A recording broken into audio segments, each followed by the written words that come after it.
Not sure if many of you know, but we do have a virtual tier within the Design Coven virtual pro member tier, which includes 3 virtual meetings a month where we set intentions. We do group coaching. So bring all your questions. We answer those questions and you get to learn from other people going through the same struggles as you. We also do a business practice meeting. So we'll have somebody on to share a business practice that we can all benefit from.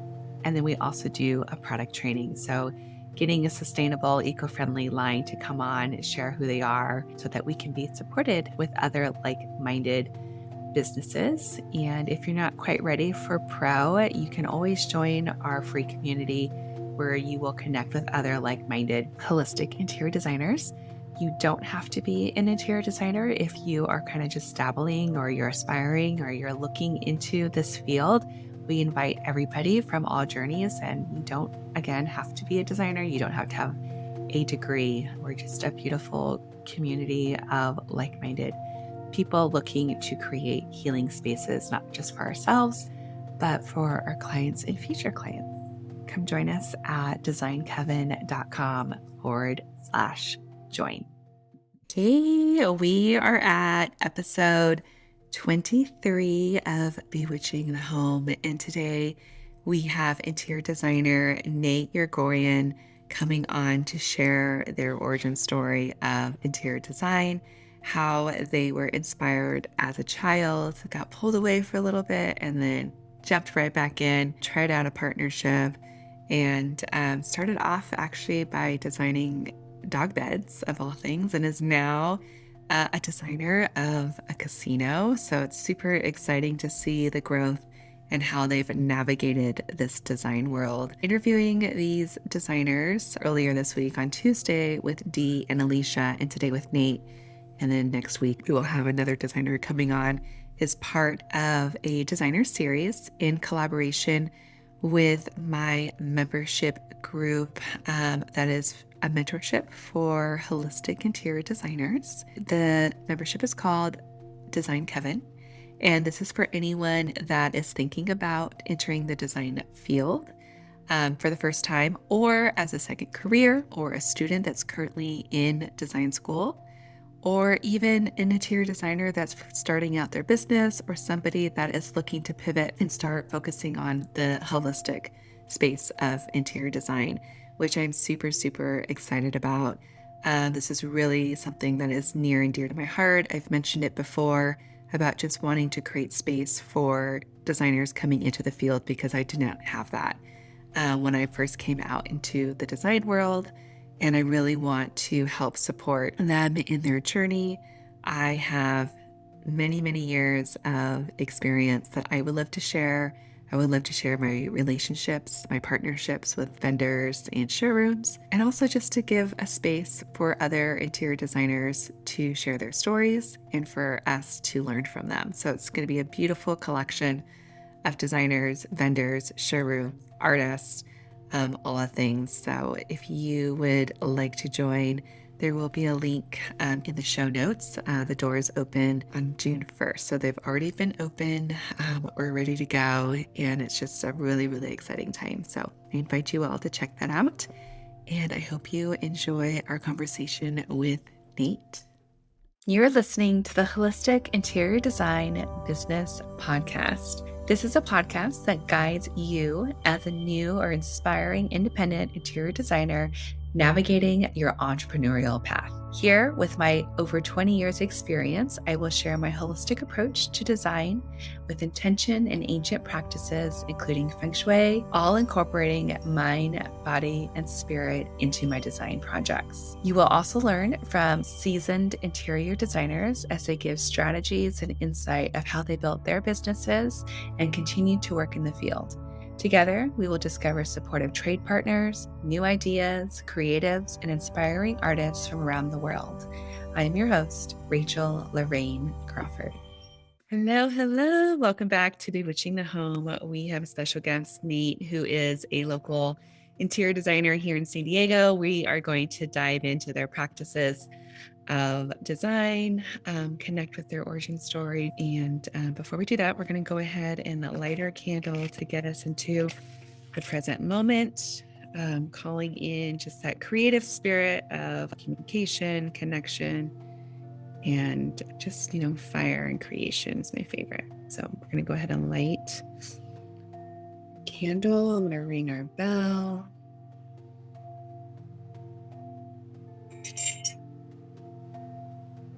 Just connecting to the present moment.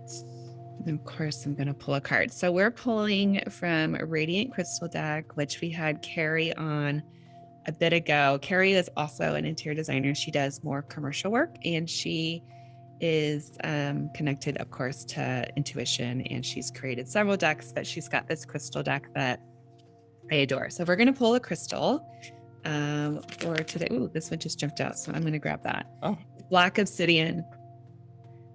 So beautiful. So black obsidian is strength, support, and protection. And this is connected to our root chakra. So really getting into our bodies, vibration number 6. And this is connected to Scorpio and Sagittarius. The affirmation here is, I am transformed through encouragement and grounding.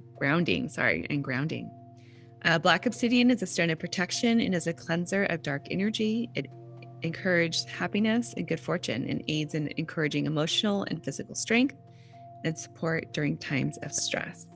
And she always corresponds it with a flower. And we've got the snapdragon here, which is also for strength, protection, and grace. So lots of strength.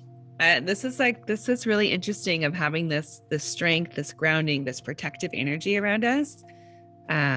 Whenever I use obsidian, I'm always thinking about like putting myself in a big black obsidian sphere whenever I'm feeling like I need extra protection, whether that's like just protecting my energy or whatever it is. So that's really beautiful. What's our card, Nate? We got obsidian. And then I also wanted to share what I'm drinking, what I'm nourishing myself with. And then I'd love to know what is your ritual for nourishment with liquids. So I've got a Daisy Wild Paru tea. And Paru, I don't know if you are aware of Amy, but she's here in San Diego. She has the most beautiful tea room in La Jolla and in Point Loma. It's really, really gorgeous. You would love the design. It's like minimal and it's just really clean and bright and beautiful, and it's really inspiring. So this is wild green tea with daisy chrysanthemums. So it's got like, and it's loose leaf, so it's got flowers and green tea and all sorts of things. I love tea. I love tea. So what do you got over there? What are you nourishing yourself with? What I am nourishing myself with is a little more simpler. It's just it's a Celsius. I usually drink it after my pre-workout and go to the gym. So it has like B12s, no sugars. Kind of gives you that extra kick without the caffeine to get you going through the day. So I love it. I'm going to have to check it out. And we'll have to put the link in the show notes too, so people can get more info and check that out. That sounds rad. All right, Nate. So what's home for you right now? What's home for me right now? You mean my personal space or like for clients? It could be your what I mean. Space, whatever you're like feeling at the moment. It could be an energy sense. It could be your physical space, like where you're at and where you live in. And so it's really just open. I think for home, it's for me, for clients and myself right now, it's something that you walk into at the end of the day and you're like, you know what I mean? Like whether that's like, it doesn't have to be like super duper fancy, but you have like that one thing on the wall, like maybe it's, artwork from like your Nana, or it's like a cool painting that you saved up for, or something you did yourself. Just that space of just like, I'm home, but you feel comfortable. Like you can kick off your shoes, do it over. You can have friends over anytime. Just be proud of where you are and like love it. So I love that. Yeah, I do feel like a home is like a recharge, and it's a space to just release, right? And I'm so glad you brought up art. Art is such a huge aspect of our spaces. Yeah. And speaking of the one behind me, the one behind me, it's from our artist. I don't know if anybody knows his name, Shane Bowden. He's out of Australia, and he did the Vogue offices and some of what's KKW's house and stuff. And so he was here in La Jolla, and he had this huge gallery, and then so we saw it, and I was like, this is one of my biggest purchases. Like the walls, like it barely fits it, but I'm like, we'll make it work. So it's things like that make a home. Like, the things you find that you just love. And so I have it so I can see it from all aspects of the house. And so it's pretty cool. That's so rad. And what part of the house is it in? What room is it in? This is my dining room. Mhm. So it's right in front of the table, behind the table. Yeah. So So rad. Gorgeous. No, when I yeah. look at it, I see something different, right? It's like sometimes I Totally. see like a squirrel or something, or like, different things. So I'm like, oh, it's interesting. So I've had it for like 4 years now. And every day it's like, I didn't notice that before. So it's cool. That's super rad. Yeah. So I'm curious too, like when you're looking at it during the day, when it does change, like maybe there's something there that it's wanting you to see at that moment. It's true, especially too with the colors. Like back when I first started, I think it was a reflection of like where I was in life. Like Mhm. everything was like black, black, black. And now I'm like, I can't get enough color. Like, so it's just like, I think it's like a What? reflection of like, yeah. So I remember when I first started dating my partner, and he came to my house and he's like, what's up with all this artwork? It was just like black paintings I did. And I was just like, I thought I was happy then, but now it's just interesting how subconsciously you evolve as you evolve, like in your life and your career, like how your home evolves too, so Mhm. constantly changing. Oh my God. I love that you're coming into this color phase. That's so rad. Yeah. Yeah. So yeah, one day I'll do a tour, but I have a lot of other colorful stuff and everything too. So I Oh love my it. God. That would be so rad. I would love to do a tour of your space or Yeah. take a look at all Yeah. of your things. That's so cool. So tell me, how did you get into design? What's the catalyst? Or is this something you've always just been? It's, people always ask that and they always ask like, oh, what would you do if you weren't doing design? I'm like, I know nothing other than that. So, I mean, when I was little, I used like talking about like 5 to 6, I'd be in my room with like Lincoln Logs and Legos and like building. I would lay out everything and lay out the floor plans. And then I would get my cousin's doll furniture and put it in the kitchen set. And like, well, if the sun comes in this way, what does that look like? And just kind of like reworking. Yep. And one of my favorite memories is like jumping on my dad's lap and, everyone would want to like play stuff. And I was like, Dad, what is it I want? Well, what is it that I want to be again? He's like, you want to be an architect. You want to be a designer. Because I always have to ask him because everyone else was doing all this other stuff. And like, I was so excited just laying out floor plans. Like, that's it. I was set. So that kind of catapulted that. And so that's what I always went to school for. And I went to San Diego State.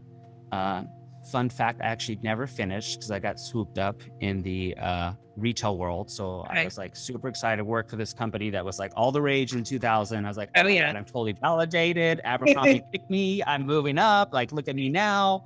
And so, and then that fizzled out. And then, 10, 12 years ago, I was like, what do I do? And that's kind of, I just met my partner. He's like, well, do what you always love. And so I went from that to starting my own business. And it just, I can't believe it's been like 10, 11 years now. I'm like, oh my God. I'm like, oh my God. It's so horrible. It's a lot. It's a lot. I'm like, holy moly. No stopping now. Oh my So gosh. Yeah. yeah, So what I've are always your had an eye for design. mm, Just love it. yeah, I feel that too, like with anyone that I'm, talking with or other designers, it seems like there's some innate thing that is Yeah. like within us that just like even as young children, like we've always moved furniture, moved things around. Yes. My parents would come home from work and they're like, what are you doing? I'm like 10 years old pushing the sofa and doing this up here. And that my mom would probably be afraid to go to work. So you come home like, okay, well, this is our new dining room. And I was like, oh my God. Everyone else is playing basketball outside. And I'm like, I'm going to rearrange the furniture. Oh yeah. So Yeah. I remember like being, in a room and to move the bed, I would sit on the yes. push my back against the wall and push with my feet. Yeah. And the carpet would roll up. And you're like, oh my God, you have to like, yeah. You're just like sweating it out and yanking stuff. Yeah. So funny. Yeah. I know I would close my door and then like rearrange the room. And then like, when it's done, like, okay, for the big refill, I'm like, Dad, come see. And they're like, okay. They're like, great. You have a beanbag hanging on the wall. I'm just so crazy. At one time I actually, painted my room with food coloring. Remember when sponge paint was like, Oh yeah, yeah, yeah. college? Yeah. So I took food coloring and sponge painted a border around it. And like, it's not paint. And so to paint over it, the food coloring kept absorbing in the sheetrock. So my parents had to have the whole house, like my room re-sheetrocketed so they could paint it because the blue paint food dye would just keep coming through and soaking through. I was like, oh, sorry. That's hilarious. Oh my God, I love it. I love it. That's so funny. So what are the projects that you're doing right now? Or is it mostly homes or are you doing spaces? You know, It's so crazy because I think we can all be attest to like, I don't think anybody ever really saw this coming during the pandemic, but I feel like our industry jumped up like 60%. Yeah. And I'm just like, and now we're also still trying to catch up. Um, so right now it's just crazy. So I have about 12 residentials, but then Okay. I'm remodeling a casino, which is like, I thought it was just like one room, but it's like two restaurants, the break room, the gift shop, Oh my the God. lobby bar, the other hotel and stuff like that. So it just keeps populating. So I have to say very, very, that's why that card's perfect. Cause the strength right now, I'm like, I could use a day without an anxiety attack would be amazing. Yeah. It's good. Yeah, Yeah. exactly. That would be so good. And the other stone that's really good for anxiety is lepidolite, which is really beautiful. I'll send you a link on it. Yeah. But yeah, even like in our homes, like at night, sometimes if I'm feeling like a little wonky or like my energy's getting pulled or I'm just needing a little extra security or support, I do like just envision that black obsidian kind of covering the house. So like even for you Yeah. at night or whatever, just being in your bubble and just creating a really safe, supportive space for you. Cause we like, I wake up in the middle of the night thinking about a client and it's like, it's almost like in panic I mode. know. Like, Yeah. It's like I revert to like my final kid. It's like kid where I'm gonna get in trouble. I'm just like, okay. And at the end of the day, it's a pillow or a sofa. It's not brain surgery. Like everything's gonna be okay. So to like breathe, do my whole like I have a whole routine in the morning that gets me ready. So oh, you do? What's your routine? well, I usually start my day around 3:30 in the morning. So I Okay. just get up and like read a little bit. Then I go to the gym for like an hour and a half. And that's just like my time where like phones down, put on some Whitney Houston remixes, just really concentrate on like making sure like physically I'm up to par. Then I come Yeah. home, make breakfast, not to be a sappy, but then we have like 10, 15 minutes where me and my partner cuddle in bed with our little Frenchie Lola. And then it's like around 7 o'clock. That's when I kind of start like ready. So Mm, it's what works for me because I spent so many years just like waking up and going right into work. And then like that's the anxiety just is like crazy. So I have to have like my personal time in the morning where I get all my stuff done and organized and then I go. got So it. Wow. yeah, I love it. it's a process. And are you doing all these projects by yourself or do you have help, an assistant? Well, I feel that I have like, I mean, yes, of course I have help. The casino project, they have their whole, like, you have the casino, then behind that, you have a whole like warehouse of like people that get stuff done left and Oh, right. nice. So that's all manageable. DRC, which I know is amazing. Like, I just love the quality of work and like, this is what I need. So I'm looking for ETA price, go. So, and that aspect, I mean, I could really use a personal assistant right now, but I Yeah. feel like it's like my ego, just like, they're not going to do it how I would do it. So why waste the Yeah. time? But then that triggers the stress. I'm like, well, take your battle.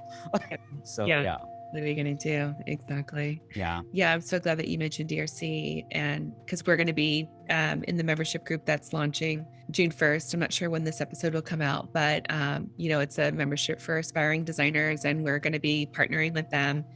Which is where one night ran into you over there. I was yeah, meeting with Lauren, and we were just like brainstorming like how we can, share this beautiful resource with these aspiring designers so that they have yeah, support. Like it's all about our yeah, relationship and our team and our support. yeah, And there's so many ways that we can build a team that we're not.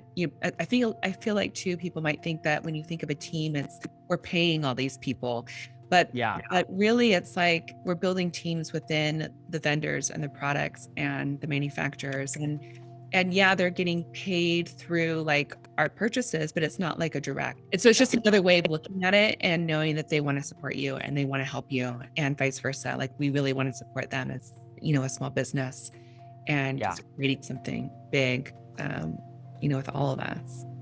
yeah. I agree. Like all this stuff, like the paperwork and everything they handle. That's why I think we all started young. You know what I mean? We're like, we get the, Jerome's and stuff, which is totally fine. Yeah. But it's just like when things get damaged and the quality and you're replacing it, it's just like you eventually progress, like in your business and your career and you kind of appreciate why this is this price for a chair because of what goes behind it, the detail, the artisanship and how it's all handled, which is so, I'm just thankful for them every day. DRC. Right. Big shout out.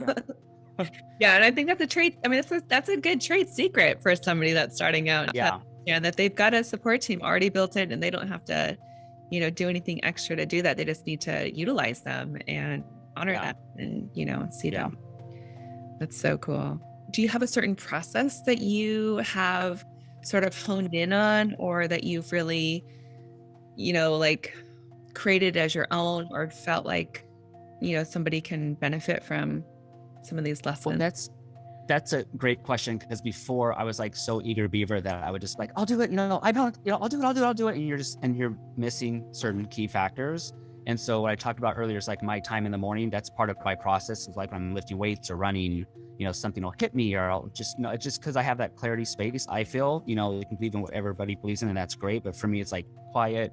I talk to the stars, talk to my family that's passed on, all this, like give me the guidance. And so that's where all that stuff Ah, comes through. So I have to create like my space of like calm and serenity so the creativity flows. And sometimes it's also I can just look at something and I'm like, oh my God, well, if we turn it and then paint it and do this, that could work for that. So that's and then also too, part of my process, I'm like rambling, is like a clean home. Like my stuff has to be like super organized. Cause like for me, like I've always told my partner, I'm like, I'm constantly in like sheetrock and things are falling and electrical and hard hats. So when I come home, like I don't want to feel like I'm at work. I want to be yeah. like, Yeah. part of that, like, oh, it's our moment. So there's that. But the creative process, I think when it comes, Rachel, I mean, Yeah. sometimes it'll last like, you'll go till I'm like blue in the face and taking exhaustion, or sometimes it'll be like, it'll take a while. So like I said, I used to be eager beaver. I'm like, I'll get you these drawings and ideas by Monday and it's Friday. I'm like, I stress myself out. It turns out the pooping like, so when it comes like 2 weeks is like when I usually can develop a concept and then Oh, I love that. go Okay, that. cool. So yeah, it takes time. Yeah. Yeah, following that process is huge. And I feel that as well. And it's really about like feeling into our bodies and into our intuition and knowing that it's like if it's getting late or once the sun goes down for me, it's like my creative process is pretty much shot, right? Like, and then if 3 you p.m. for me. yeah. I'm like, we're done. Yeah. Yeah. Cause I start Yeah. at 3 in the morning. So by 3, Yeah. I mean, even 12 hours at that point. yeah. Yeah, that's pretty nuts. And yeah, realizing our body rhythms. It's when 2:30 comes along, that's when I start to fade. And so either I'll try to like come up with some sort of a pick me up, or I got to get outside. I got to do something. Yeah. Like I could literally fall asleep like in my chair if at that if I'm not running around. I tell you, yeah. Like I always tell clients too, I'm like, just because you text me at 7, like I'm literally like in bed at 7:30, like already had the bath, we're there, we got the lavender oils, we're good to go. Like, but we start early. Even Lauren at DRC, I always make my appointments like at 9:05 in the morning Yeah. because she's like, you hit your threshold at 2 o'clock. Where I'm like, I don't know, just order it. I don't know. Yeah, I get it. Yeah, and that's another thing that's really important is to know that about ourselves so then we can prepare to be successful. So knowing, okay, we will not book an appointment at 2:30 or Yeah. 3 o'clock. Like that's just not what's gonna happen. That can start creating the time for slowing down and coming within and picking up some water and replenishing a little bit so that we can start to go down into the quiet mode. Yeah. Um, And then also like, and then knowing, and I always tell myself this too, when I'm like trying to push through it, or like when I'm just like exhausted and I'm still like, no, we got to get this done. In my head, it's that voice, Yeah. of like, you know what? I always tell myself, if you do this first thing in the morning, when you're fresh and you feel good, you're going to get Yes. done in like half an hour. If you try to do it now, it's going to take you like 3 hours. So, Yeah. and then that So kind of, how do you feel like that too? So I'm like, I think it's just kind of like us as designers feel this like this. Sometimes I'm like, is everybody else like feeling like this? Like, or like, yeah, but I get it now. And I don't know if you've ever met Carl. I think you have met Carl, my business Maybe. partner for design. Yes. Yes. Yeah, so he knows that too about me. So he's always just like kind of like check in, like we're Yeah. at stop right now, or what can I get you? Or same thing when I'm in the showroom. Do you ever go to BDG, the tile place in Mission Hill? Yes. I'm Yeah, obsessed so with Larry. tile plates. Yeah, Yeah. they're amazing. So Larry knows. So I go in there and he's like, "Do you want an espresso? Do you want a coffee? What do you like?" And I'm like, I'm Yeah. like, you know. I actually gave up coffee like 3 years ago because it would just give me too much anxiety. I just like, so I don't, everyone's like, you don't drink coffee? I'm like, no, just can't handle it anymore. Yeah, I'll drink 1 cup in the morning. And then if I come down and it's that 2:30 mark, 3 o'clock, then I might do one more. Yeah. Yeah. And then tea was the rest of the time, tea or kombucha to kind of Yeah. keep me okay. Yeah. Yeah. Gotta stay hydrated for sure. Yeah. I know you spoke about your morning ritual, which is really beautiful. I love talking about what people's rituals are to ground. Do you have anything that you do in the evening? I know you spoke about the morning thing. Yeah, I guess like I'm a big like homebody person. So like at 5 o'clock, usually everything stops and like we make dinner. Like Friday nights we order out, but the rest of the time, like I love cooking and turning on some music, lighting candles, playing with my dog. So my ritual is just like being like present and like dinner. You know what I mean? Like cook really good dinners. Cause I feel like the food is like we put in our body is like also fuels the creativity and so much. So I've never been a big like, let's go to Wendy's and order number five. Like, you know, I'm not saying I haven't, but I'm saying like that's part of the evening ritual is just like spending time with like my partner and my dog and cooking. Well, maybe watch a show, but that's it. Chill, very chill. Or baths. Oh my God, yes. Every night it's like a bath. I'm like Your obsessed bath. with that. Yeah, the salt and and the soaps and the candle. It's like, oh my God, I'm such a gay designer. But yeah, that's what I do. But I also read that Tom Ford does that for his creativity process. He takes like Really? 5 a day. Yeah, it's very fascinating. Oh my God. And how did you find out about this? Were you just reading something or was it that? Just reading. I love just diving into things and just getting a bunch of useless knowledge on Oh my anything. God. So Yeah, that's so amazing. And I'm also curious, where do you find inspiration? Where do you find that creative spark? uh, I guess like everywhere, like mentioned earlier, like if I see certain things and for working on a project or, you know, to be honest, sometimes social media, I'll scroll like, oh, that's an idea. We could do that. Or just out and about. I think you just have to get out and like travel and like, you Yeah. know, surround yourself with a bunch of other really cool people that are passionate about what they do. And like the inspiration and creativity and stuff comes from there. And so what do you what's coming up for you in the future? What are you brewing over there? Well, I am brewing a few things. So I think my biggest thing now I'm working to do this really cool product, which I think would be really, really cool. Okay. So it's, you know, my concept is, maybe I shouldn't say, but it's the working with Stitch for just like Oh yeah. pillows that you can like reverse and like, Yeah. so how many times you go to Home Goods and buy $20 pillows, like what if we invest in pillows where you can flip it Okay. around, you know what I mean, inside Yeah. out, spring, fall, all that fun stuff. So we're just have some manufacturing things to take care of. So That's so things like rad. that. Yeah, I think it'd be fun. And then you know, just the projects. You know, I'm just really excited. The Yeah. lobby bar is going to open mid-July for the casino. Okay. And then we're starting on all that other stuff. So hopefully, at the first of the year, the rest of the casino will be done. But Are you allowed to say what casino you're working on? sure, it is Saquon. Oh, nice. Yeah. I mean, I don't know if I'm allowed, but I just said it because I don't really post on social media because of that. They have a whole marketing team, and so I keep it wraps. But I mean, if you see my Instagram, so you can see the slot machines and everything in the back. So it's a lot of fun. It's a lot of fun. It's the most amazing casino ever. It's like Oh my cool, God. super fun. It's a lot, and I'm not even a gambler, but it's just fun. It's fun. I remember when I was a kid and it was still like under a tent, and my mom would go and play bingo, and we would go at night and we would like sneak and like peek in on her. That was like, it was under it at Saquon. Yeah, it was like it was like a temporary thing. I'm sure it was like a temporary thing of some sort. Yeah, I mean, this was like probably 30 years ago, 35 years ago, something like that. Wow.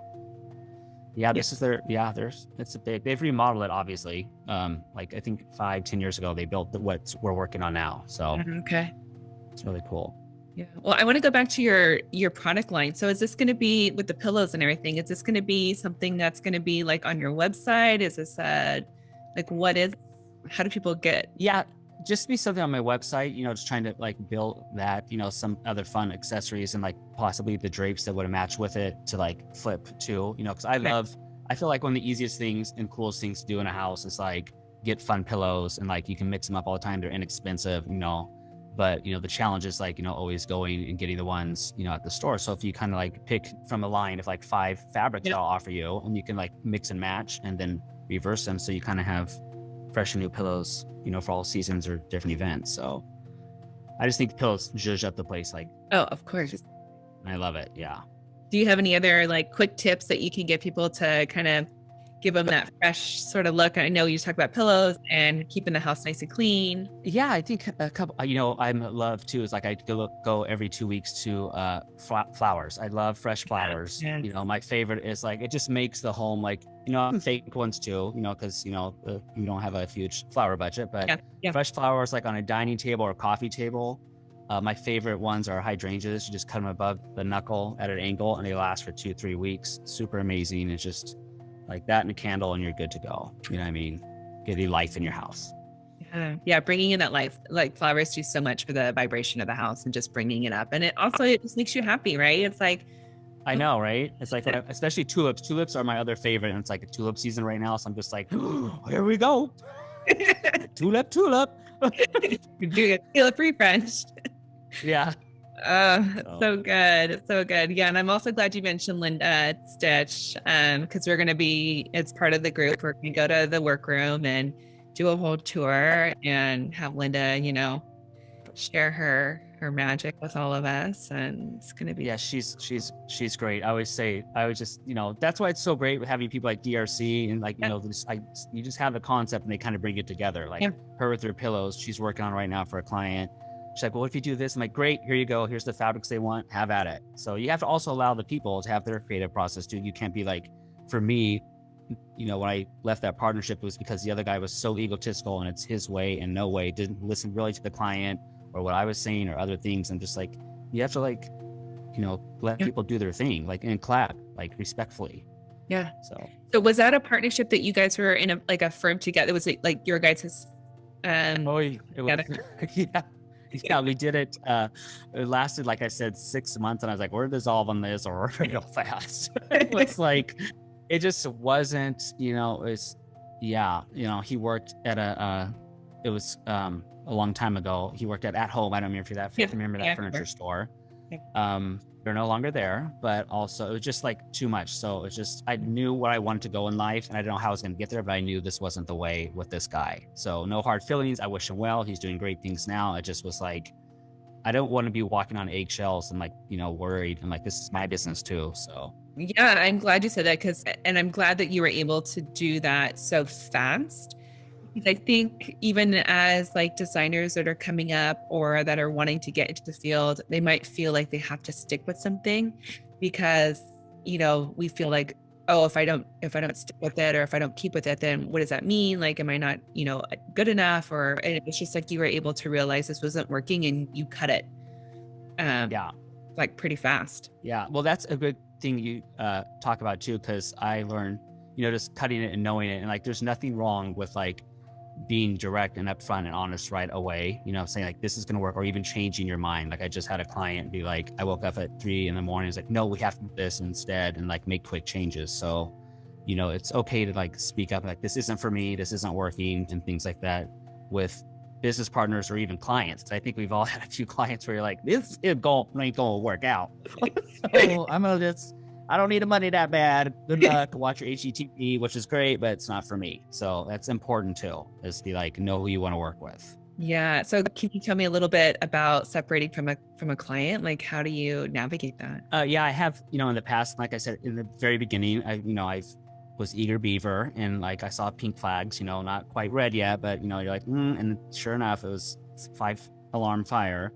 But I'm all about energy too. Honestly, when you walk into a space, and I feel like, at this stage in the game, when people are like, oh, well, this, and when they bring up, like, well, I can do it myself, or I have somebody that can do it, or a buddy, I'm like, that's totally fine. Like, more power to you. Film it, be a YouTube star, fantastic. But like, I know what goes on behind it. So I think, when I hear those conversations happen, I'm kind of like, okay. And I usually come home, and like sit with it. And I was like, well, but then most of the time I just send an email like, I'm so sorry right now. I just don't think we're a great fit, because I never commit to a project without going to the person's home and meeting them and talking to them about things other than design too. Like I want to know like what their show, like where's their vibe, like what they do for fun. Like I have to make sure it's like a mesh, because it's a friendship, and most projects are not 2 weeks or like 6 months to a year. You're like you're like their house guest. You're there every day and doing stuff. So gotta mesh. Otherwise, it's no bueno.